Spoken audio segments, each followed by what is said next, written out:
우리가 지금까지 살아오면서 정말 삶을 포기하고 죽고 싶을 정도로 어려움을 당해본 기억이 있는가 이렇게 질문한다면 크고 작게 다 그렇게 대답할 것입니다. 정말 어느 때는 더 이상 살고 싶지 않고 삶을 포기하고 모든 것을 내려놓고 싶을 때가 있다. 우리가 장거리 이제 운전을 하고 가다 보면은 언덕길도 있고 그 다음에 또 내려오면 평탄한 길도 있고 때로는 긴 터널을 지나야 할 때도 있고 또 내리막길도 있습니다. 어떤 면에 보면 우리 인생길이 그런 것 같습니다. 희로애락의 연속이고 또 반복이다 이렇게 표현할 수도 있겠습니다.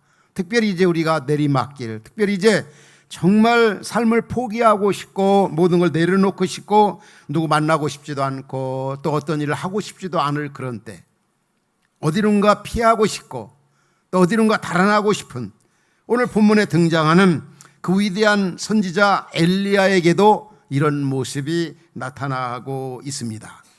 그 이세벨이 이제 엘리야를 죽인다 이런 가짜 뉴스 같은 소리를 듣고 그 위대한 그 엘리야가 이제 도망치는 모습을 볼 수 있습니다. 이제 피신해 가지고 로덴 나무 아래에서 하나님 앞에 어떤 기도합니까? 하나님, 나 이제 죽여달라고, 나 더 이상 살고 싶지 않다고.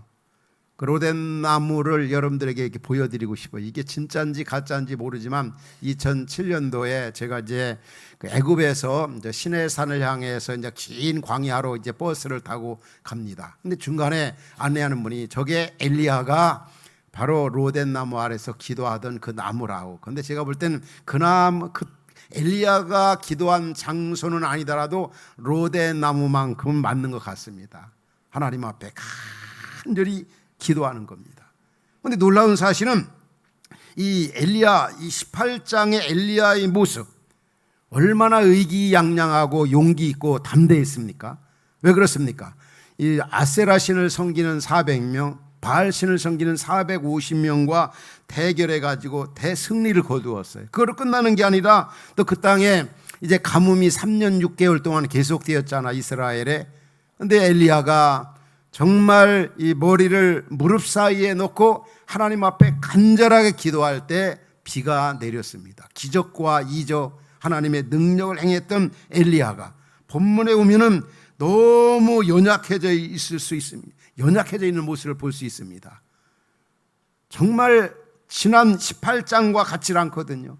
우리도 인간관계에서 어느 한 사람 오래전에 이제 교제했던 어떤 지인을 만나면 그렇게 옛날에 참 잘 나가고 그렇게 큰 소리치고 당당하던 사람이 옛날 같지 않게 너무 초라해 있는 그런 모습, 나약한 모습을 혹 본 경우가 있습니다. 지금 바로 엘리야가 그런 상황이라는 거지요. 요즘 말하면 우울증에 빠져 있는 엘리야의 모습을 볼 수가 있습니다. 이런 모습을 보면서 어떤 면에 보면은 오늘 우리에게 큰 위로와 격려가 되는 것 같아요. 그렇게 위대한 엘리야에게도 이렇게 영적으로 육적으로 이렇게 매너즘에 빠져 있는 번아웃된 그 모습을 보면서 그런 사람에게도 그게 있구나. 여러분 얼마든지 있을 수가 있는 겁니다. 오늘 우리에게도 마찬가지입니다. 그러나 궁극적으로 하나님께서 엘리야를 회복시켜주고 다시 이제 사역을 하게 하시는 것을 이 19장에서 발견할 수가 있습니다. 그 엘리야는 특별한 사람이 아닙니다. 야고보서 이제 5장에 보면 야고보는 이 성정이 같은 사람, 우리와 같은 사람이라는 말은 아주 극히 평범한 사람이다 이거죠. 이런 엘리야가 이런 시리에 빠진 모습을 보면서 자, 우리가 힘든 세상, 어떤 면에 보면 엘리야가 살고 있던 당시가 이스라엘 역사에 있어서 가장 아주 힘든 시기였어요. 악인들이 기승을 부리고 그리고 이제 이방 우상이 아주 범람하던 그런 시대에 엘리야가 선지자 활동을 했는데 얼마나 힘들었겠습니까? 얼마나 어려웠겠습니까? 그런데 그도 역시 하나님의 능력으로 은혜로 사역하고 살아간 거지, 어떤 특별히 엘리야가 뭐 누구보다 뛰어나서 그렇다고 우리가 생각할 수는 없는 거. 우리와 여기 앉아 말씀을 듣는 우리와 똑같다는 사실이에요. 그런 분들에게도 오늘 우리가 겪는 똑같은 그런 어떤 매너짐, 침체에 빠지고 육신적으로 영적으로 나약해진 그 모습을 보면서 우리는 어떤 면에 보면 위로와 힘을 얻을 수가 있는 겁니다. 하나님의 위대한 역사를 이루었던 그런 많은 사람들 가운데 특별히 모세 같은 경우도 민수기 11장 보면은 하나님 앞에 역시 본문에 등장하는 엘리야와 같은 기도를 드리고 있어요. 뭐라고 그럽니까? 이스라엘 백성들이 너무 원망하고 불평하고 하나님 뜻을 거역하고 그러니까 너무 힘들어서 하나님 앞에 하나님 내게 은혜를 베푸사 즉시 나를 죽여서 내가 고난당함을 내가 보지 않게 하옵소서. 엘리야와 비슷한 것 같아요. 이제 나 더 이상 살고 싶지도 않고 더 이상 일하고 싶지도 않고 누구 만나고 싶지도 않고 그냥 하나님 나 이제 여기서 기도하다가 그냥 하나님 나 좀 데려가 주십시오. 이런 기도를 하고 있는 거. 얼마나 힘들었으면. 모세 역시도 똑같은 기도를 하고 있는 것입니다. 우리가 참 이 땅에 살면서 크고 작은 이런 어려움들을 겪게 되어지는 거예요. 그 시편의 이 전도서 지혜자는 전도서 4장에서 그렇게까지 표현합니다. 이 땅에 살면서 아마 많은 시련과 고난을 겪었던 것 같아요. 4장에 보면은 그가 이렇게 표현하죠. 이 땅에 이제 살아있는 산자들보다는 죽은 이상을 떠난 사람이 더 행복하다는 거예요. 얼마나 힘들었으면 이런 표현을 했겠어요. 이미 세상 떠난 사람들이 지금 살아있는 우리보다 더 낫다는 거예요. 그리고 이 둘보다 더 행복한 사람이 어떤 게 더 나으냐? 출생하지 아니하여 해 아래 행하는 악한 일을 보지 못한 자가 더 복되도다. 그러니까 악한 세상, 불의가 판을 세상, 이 곤고한 세상 살면서 차라리 먼저 세상을 떠난 사람이 더 낫다. 살아있는 나보다.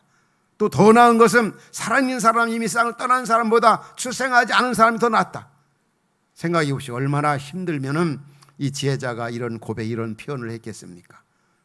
아마 인생을 40, 50, 60 이렇게 살아본 분들은 이 지혜자가 하는 말, 이 성경이 하는 말이 아마 공감이 될 것 같아요. 맞는다. 그래, 참 이 찬송가 가사에도 우리가 사는 세상 곤고한 일이 많고 슬픈 일이 많고 정말 힘든 일이 많은 이 세상입니다.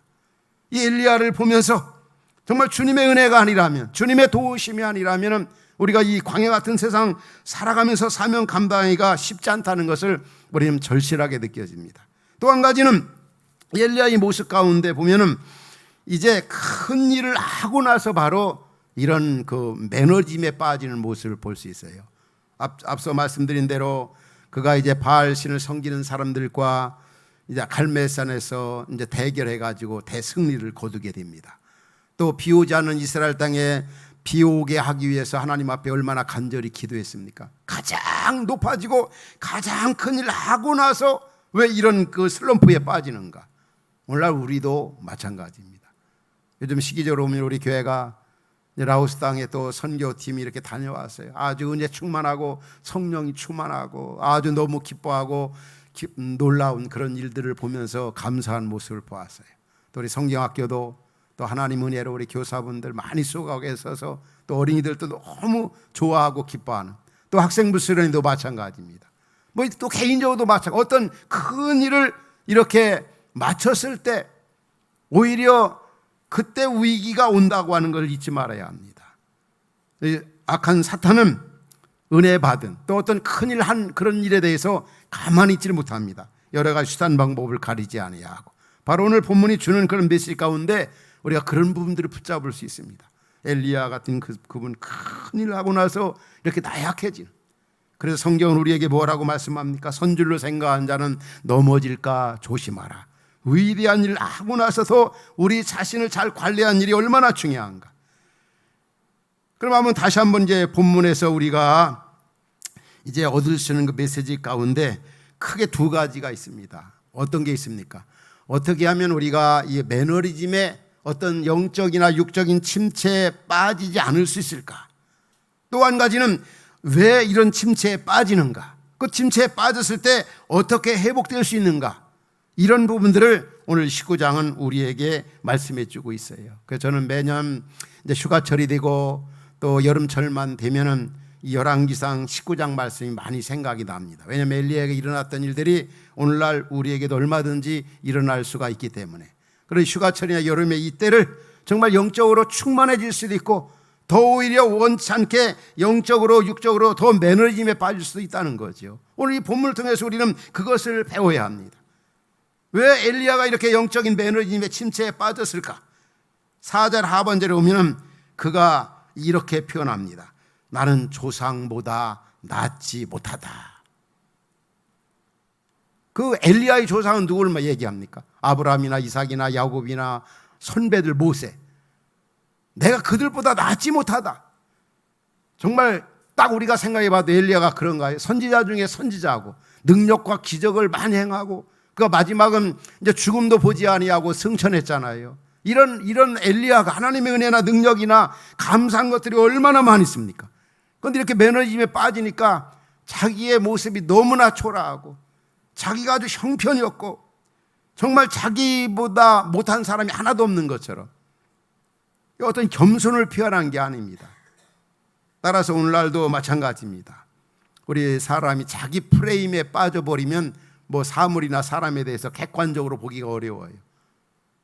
우리는 특별히 그리스도인 우리는 하나님의 자녀가 된 거, 하나님의 백성인 거, 하늘의 가치를 두고 살게 된 거 생각하면 다 감사함밖에 아무것도 없어요. 그래서 우리는 항상 그리스도 예수님 안에서 우리의 나의 나됨에 대해서 긍지와 자부심을 가지고 살아야 합니다. 그렇지 않습니까? 그런데 엘리야가 이렇게 슬럼프에 빠지니까 나는 조상들보다 낫지 못하다. 우리 열등 가면 두 가지가 유형이 있다고 그러죠. 첫 번째는 너무나 자기를 비하시키는 거, 이것도 열등감입니다. 또 자기를 또 너무 과대평가하는 이것도 열등감입니다. 물론 사람 누구에게나 다 크고 작게 열등감이 다 있습니다. 여러 가지 사회적인 요인이나 또 개인적인 요인이 이 땅에 태어난 아담 후손 모두에게 크고 작게 정말 하나님의 은혜가 아니라면 이 땅에서 온전케 자신 있게 살아갈 수가 없는 거죠. 그렇지만 우리는 얼마든지 주님 안에서 이런 것들이 회복이 되어지고 가능하다고 하는 사실입니다. 지금 이 조상보다 낫지 못하다. 근데 이제 이 엘리야가 이 로덴 나무를 이렇게 피신한 게 왜 그렇습니까? 지금 도망친 게 왜 그렇습니까? 이세벨이 자기를 죽인다는 거죠. 아방 자기 남편으로부터 엘리야가 행한 그 위대한 일을 보고 엘리야 그냥 놔뒀다가는 우리나라가 망하겠다, 우리가 큰일 나겠다 해가지고 죽인다고 아방이 얘기했던 거죠. 그런데 이세벨이 그 소식을 듣고 이제 자기가 이제 내일 이맘때면 이제 엘리야를 죽이겠다는 거죠. 그런데 생각해 보십시오. 사람을 보내가지고 내일 너 죽이겠다. 그런데 죽일 사람은 먼저 미리 보냅니까? 예고하지 않고 갑자기 죽일 거 아닙니까? 그러니까 오히려 아방이 지금 이세벨을 두려워하는데 이세벨이 오히려 이 엘리야를 더 두려워하는 거예요. 엘리야 이걸 보면서 굉장히 두려워하는데 근데 이제 엘리야가 너무 연약해져 보니까 이세벨이 나 죽인다, 큰일 났다 하고서 이게 도망친 거죠. 그래서 이렇게 연약해지니까 이럴 정도로 자기 자신이 나약해져 있는 엘리야의 모습, 그게 바로 비교 의식이라고 하는 거 있잖아요. 남과 자꾸 비교하는 거, 자녀들 다른 사람과 비교하는 거 정말 안 좋죠. 비교 의식이 긍정점에 좋은 게 있습니다. 옛날과 현재를 비교해 오면서 하나님이 주신 은혜들을 마음에 두는 거, 이런 거는 참 긍정적인 면에서 비교 의식은 좋은데 자꾸 다른 사람과 비교, 다른 남편하고 아내하고 비교하고 동기들과 비교하고 뭐 이 비교, 이게 얼마나 안 좋은지 몰라. 이런 것들이 우리의 기쁨을 빼앗아가고 우리로 하여금 어떤 슬럼프에 빠뜨리게 한다는 거죠. 엘리야를 보면 그게 정확하지도 않은데 우리는 생각이면은 감사한 것밖에 없는데. 또 한 가지 엘리야가 이런 자기 어떤 매너즘에 빠진 이유 가운데 하나가 10절에 보면 이렇게 표현합니다. 10절에 이런 말씀이 나옵니다. 나는 열심히 아주 특심하다. 하나님 앞에 뭐라고 얘기합니까? 내가 만군의 하나님 여호와께 열심히 유배라온 말, 아주 열심히 하나님을 섬겼다는 거예요. 열심히 사역을 했다는 거예요. 그런데 문제는 뭐냐면 열심히 섬기고 열심히 일만 했지 자신의 필요한 것들을 공급받지 않은 거예요. 충전시키지 않은 거죠. 그냥 생각 없이 열심히 하고 준비 없이 열심히 하고 또 자기의 필요한 것들을 받지 아니하고 열심을 내다 충전하지 않다 보니까 매너즘에 빠진다는 거죠. 오늘 우리에게도 귀한 메시지를 주고 있는 겁니다. 저나 여러분들이 그 나라, 그 영광, 그 복음을 위해 사는 것이 우리 인생의 궁극적인 목적이잖아요. 그런데 그렇게 살아가려면 무대뽀로 열심히 하면 안 되는 거죠. 생각을 가지고 준비하고 필요한 것들을 공급받고, 우리가 쓰는 휴대폰도 마찬가지지 않습니까? 배터리가 떨어지면 어떻게 됩니까? 충전해야 계속 사용할 수가 있고, 우리가 타고 다니는 차량도 마찬가지입니다. 오일을 점검해서 오일을 또 교환해야 되고 때로는 부속을 또 이렇게 우리가 갈아 끼우고 또 바퀴도 또 교체해야 되면 교체하고, 그럴 때 정말 이 차도 승차감 있는 차를 또 안전하게 할 수가 있는 거죠. 우리의 몸도 마찬가지입니다. 그래서 중요한 것은 이 충전이 얼마나 중요해. 영적으로나 육적으로. 우리 전도서 10장에 그런 말씀이 나와요. 참 귀한 말씀이죠. 휴가철을 앞에 두고 있고, 휴가철을 보내고 있고 여름철을 보낸 우리에게 있어서 이 충전이 얼마나 중요해. 자기 관리가 얼마나 중요한가. 철 연장이 무디어졌는데도 나를 갈지 아니하면 힘이 더 드느니라. 오직 지혜는 성공하기에 유익하니. 다시 말하면 이 철 연장 무디어졌어요. 그럼 어떻게 됩니까? 갈아야 되지. 갈지 아니하고 그냥 쓰면 너무 힘들다. 이 말은 우리가 하나님의 나라, 이웃을 위해 또 남을 위해 하나님 주신 사명을 감당하기 위해서는 이 충전이 필요하다는 거예요. 엘리야는 계속 소비만 했지 필요한 것들을 채우지 않았던 거죠. 그러다 보니까 나 죽여달라고, 나 차라리 살고 싶다, 아무 일도 하지 않고 싶다고 얘기한 거 아닙니까? 우리가 잘 아브라함 링컨도 자 그런 표현을 했어요. 참 우리에게 적절한 표현인 것 같아요. 나에게 나무빌 8시간이 주어진다면 나는 도끼 가는 일에 6시간을 쓰겠다는 거죠. 우리 사랑하는 성도 여러분들은 참 이번 휴가철이나 또 여름을 보낼 때 도끼 가는 일에, 나를 가는 일에 시간을 좀 선용할 수 있기 바랍니다. 그게 무엇인가? 그게 영적으로 육적으로 충전해서 하반기도 그래야 보람 있게 보낼 수 있고 의미 있게 보낼 수 있고 하나님 주신 것들을 감당할 수가 있다는 거죠. 제가 가끔 이제 월요일 날 우리 교육자분들 대부분이 월요일에 휴일로 삼고 우리 한국교회 교육자들은 쉬고 있어요. 근데 제가 이제 월요일 날 보통 저는 이제 학교 강의를 많이 하는데 그렇지 않을 때 이제 교회 이렇게 출근을 하면은 우리 디커피나 저를 이제 봉사하는 분들이 저한테 목사님은 월요일에도 이렇게 나오셨네, 쉬지 않으시고. 그때 제가 이제 가끔 그렇게 대답합니다. 저는 월요일 날 출근하고 나와야 일주일이, 한 주간이 편안합니다. 보람 있습니다. 왜냐하면 월요일 날 그 시간에 와서 공부도 하고 한 주간 준비도 하고 또 가르칠 여러분들 섬길 또 강의 준비라, 그렇게 해야 한 주간이 은혜롭고 또 하나님께서 맡겨주신 주의 여러분들을 잘 섬길 수가 있는 겁니다. 우리 스티븐 코비가 이제 7가지 성공하는 사람의 그 7가지 습관 가운데 소중한 것부터 먼저 하라고 하는 그런 주제가 있어요. 소중한 것부터 먼저 하라. 거기에 보면은 이제 아주 긴급하지 않으면서 중요한 게 있습니다. 제2상한에 긴급하지는 않아요. 그러나 아주 중요한 거 있습니다. 바로 우리는 휴가철이나 여름 때 평상시 하지 못했던 거 정말 중요한데 긴급하지는 않았어요. 이런 때 우리의 충전을 위해서 영적으로나 육신적으로 강건함을 위해서 선용하는 것이 얼마나 중요함을 잊지 말아야 합니다. 왜 엘리야가 그렇게 위대했던 사람이, 그 많은 일을 했던 사람이 그렇게까지 이렇게 전락하고 삶을 포기하시고 매누지에 빠졌는가? 바로 자기 관리, 소홀히 할 때, 필요한 것들을 충전받지 않을 때 얼마든지. 그래서 하나님께서 이제 엘리야를 오늘 본문에 보면 다시 회복시켜주는 걸 볼 수 있어요. 5절 이하 읽으면은 이제 피시네가 있는 로덴나무 아래에 있는 엘리야에게 하나님이 제일 먼저 주시는 게 뭐죠? 잠을 주십니다. 누워 자더니. 시편 127편 1절에 보면 어떤 말씀이 나와요? 여호와께서, 2절에 보면 여호와께서 사랑하는 자에게 잠을 준다 그랬죠. 이 불면증에 시달리는 분들이 참 많이 있잖아요. 근데 혹시 여러분들 이런 말씀을 남용하면 안 돼요. 예배 시간에 와서 다 이렇게 졸면서 하나님이 사랑하는 자에게 잠을 쉰다고 목사님 말씀해서 저는 설교 들을 때 예배 시간마다 좁니다. 이렇게 얘기하는 분도 들었어요. 그만큼 하나님이 평안함을, 이 잠이라는 거, 이 평안함이라는 게 얼마나 중요하냐.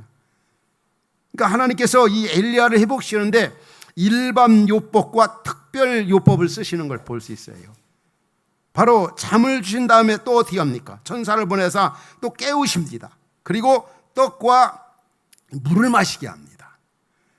그러니까 우리가 여기서 참 교훈받을 수 있는 게 뭡니까? 우리 교회 혹은 한국 교회 안에 보면은 이 성도들에게 그런 부분들을 강조하는 지도자들이 많은 것 같아요. 보면은 만약 우리가 너무 피곤하고 힘들고 어려우면 기도해야지, 기도하지 않아서 그렇다고. 또 말씀 날마다 보면 되지 왜 그렇게 힘들어하느냐고, 왜 그렇게 매너짐에 빠져 있느냐고. 맞는 말이기도 하지만 거기에 문제점이나 아쉬움이 있습니다.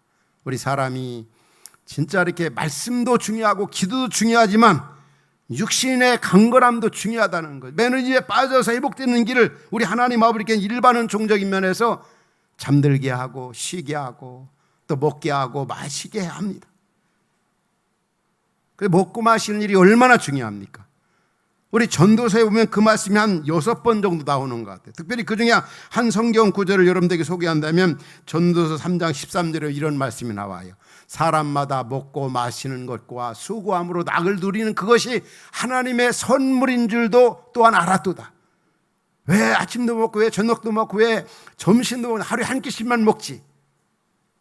그런 생각하면 안 되죠. 하나님께서 우리에게 먹고 마시는 거, 나그네 인생 여정 사는, 헛된 날 사는 동안에 주신 하나님의 선물이라는 거예요. 그만큼 먹고 마신 일이 육체적인 건강을 위해 중요하고, 또 우리가 살면서 경험하지만 이 육체적인 건강이 약하면 영적인 그런 면도 얼마나 매너짐에 빠지는지 몰라요. 자꾸 육신과 영적인 것을 분리시켜 생각하지 마십시오. 이건 유기적 관계예요. 우리가 영적으로 충만하면 육신도 강건할 수 있고, 또 육신이 건강하면 또 영적으로도 건강하게 하나님 주신 사역을 힘있게 감당할 수 있다는 거죠.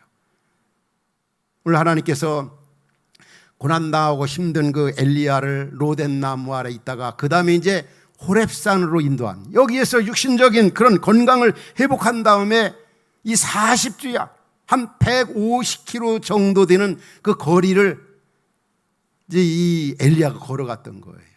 그러니까 우리에게 주는 메시지가 뭡니까? 우리 휴가 기간에 여름철에 하나님 주신 이 몸, 성령이 거하시는 전 정말 튼튼하게 하고 크게 하는 일에 신경을 써야 된다는 거죠. 그래야 우리가 영적으로도 충만할 수 있고 또 하나님 주신 사역을 힘있게 감당할 수 있다는 거죠. 바로 하나님께서 엘리야를 회복시켜 주면서 우리에게 준 메시지가 바로 이런 부분이라는 거. 어떤 분이 이렇게 정신적으로 이렇게 어려움 당하고 또 여러 가지로 힘든 분들, 어떤 분들은 그렇게 지도하는 분들이 있어요. 기도원 가라고. 왜 약 먹느냐고, 왜 병원 가느냐고. 여러분, 병원이나 약이나 의사는 일반 은총적인 면에서 하나님이 주신 그런 선물이고, 그것도 역시 하나님이 그 의학이나 병원을 통해서 얼마든지 우리를 치료하고 건강하게 한다는 걸 잊지 말아야 합니다. 왜 하나님께서 그 시리에 빠져 있는 엘리야에게 잠을 주시고 먹을 걸 주고 마실 걸 주는가? 우리 예수님도 이 땅에 오셔서 보면은 얼마나 이 먹는 일을 많이 하셨습니까? 마시는 일. 그런데 바리새인과 서기관들은 먹고 마시기를 교제가 없었어요. 그러니까 예수님 보고 비난했죠. 먹고 마시기를 탐하는 이런 사람. 예수님을 그렇게 비방한 거죠. 우리 예수님은 그 일을 참 많이 하셨어요. 그만큼 육신도 중요하고 우리의 육신의 건강함도 중요하다는 것을 우리에게 보여주고 있는 겁니다. 예수님이 부활하셔서 제자들에게 나타나서도 먼저 그들에게 생선을 구워 먹이시고 굶주린 백성에게 떡을, 그들의 피로를 채우셨던 우리 주님은 오늘날도 마찬가지. 하나님께서는 엘리야를 그런 방법으로, 그래서 우리는 육신적인 것과 영적인 것을 너무 분리시켜 생각하지 말라는 것. 그 다음에 마지막으로 보면은 또 하나님께서 영적인 치료하죠. 이제 엘리야가 육신적인 그런 강건함을 얻고 150km 되는 이제 호렙산. 호렙산 원래 우리가 아는 바대로 모세가 십계명을 받은 장소고 또 하나님의 임재를 경험한 현장이잖아요. 오늘날 말하면 교회당이라고도 볼 수 있겠죠. 하나님 말씀을 받은 곳이고 십계명을 받은 곳이고 거기에서 가서 이제 하나님 앞에 이제 섰습니다. 하나님이 이제 엘리야를 부르십니다. 너 내 앞에 서라. 근데 하나님이 이제 엘리야에게 나타나서 이제 11절 12절에 오면은 제일 먼저 이제 그들 앞에서 이제 바람 가운데 이제 엘리야에게 하나님이 나타났어요. 근데 바람 가운데도 여호와께서 11절 12절에 오면은 여호와께서 계시지 아니하고, 그다음에 두 번째는 바람 위에 뭐가 있어요? 지진이 이제 났습니다. 그러나 지진 가운데도 여호와께서 계시지 아니하고, 세 번째 이제 지진 후에 또 불이 일어났습니다. 불이 있으나 불 가운데도 계시지 아니하고, 마지막에 보면은 그 다음에 난 소리가 세미한 소리, 세미한 후에 바로 여호와께서 거기에 나타나서 그에게 힘을 주고 그에게 능력을 주고 그에게 필요한 것들을 공급해 주면서 이제 15절, 16절, 17절에 보면은 너 이제 나가서 하사엘에게 기름을 부어 아람 왕이 되게 하고, 그 다음에 16절에 보면은 또 예후에게 가서 기름을 부어 주어가지고 바로 왕이 되게 하고, 그 다음에 또 엘리사에게 기름을 부어 선지자를 삼으라. 다시 말하면 세미한 음성으로 그에게 영적인 필요한 것들을 채워주시고 사명을 감당하라 했다는, 오늘 우리로 표현한다면 성령의 충만함을 주시고 영적으로도 강건하게 하시고 육신적으로도 강건하게 하셔서 그 악한 시대 속에서 사명을 감당하라. 그래서 이 말씀을 준비하고 묵상하면서 참 놀라운 사실은 엘리야가 회복되어지고 다시 일어설 수 있었던 것은 엘리야가 뭐 금식기도 하고 엘리야가 막 기도 많이 하고 노력해서 된 것이 아니라 하나님 아버지께서 이 엘리야를 찾아가셨다는 거예요. 한 7번 정도 그런 말씀들이 반복해서 나옵니다. 하나님께서 천사를 보내사, 또 하나님께서 천사를 보내사, 또 하나님께서 엘리야에게 나타나사 엘리야에게 이르시되. 사랑하는 성도 여러분, 엘리야의 하나님은 곧 우리 하나님, 나의 하나님입니다. 엘리야가 지치고 쓰러지고 넘어지고 삶을 포기하고 싶고 죽고 싶을 때 찾아오심으로써 엘리야가 회복된 것처럼 오늘날도 하나님께서는 엘리야와 같은 그런 방법으로 오늘 말씀 듣는 우리를 다루어 나가신다는 사실을 잊지 말아야 합니다. 하나님이 우리를 찾아오심으로써 어루만져 주시고, 그런 노래 가운데 그런 노래 참 좋더라고요. 주님과 같이 내 마음 만지는 분은 없네. 참 이런 가사를 여러분들에게 표현하지만 제가 노래를 잘한다면 이 노래를 꼭 하고 싶은데 그 부분엔 자신이 없지만 참 그 가사 부를 때마다 이렇게 읽을 때마다 때로는 눈물이 앞을 가릴 때가 있어요. 주님과 같이 내 마음 만지는 분은 없네.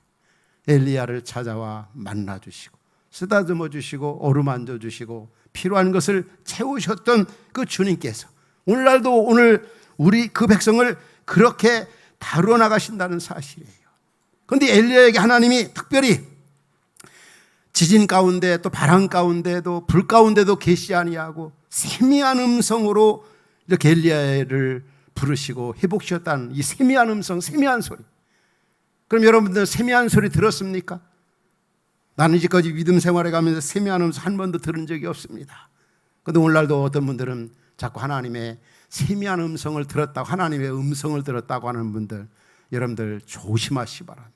가짜가 특별한 경험을 지어하고는 하나님께서 엘리야 시대나 옛날과 같이 그렇게 역사하지 않아요. 계시의 어떤 변천 과정을 보면은 성경이 없고 지도자가 없을 때 옛날에 하나님께서 그 뜻을 그 백성들에게 나타나실 때 때로는 꿈이나 환상이나 또 사람의 모양이나 천사의 모양으로 나타나셨어요.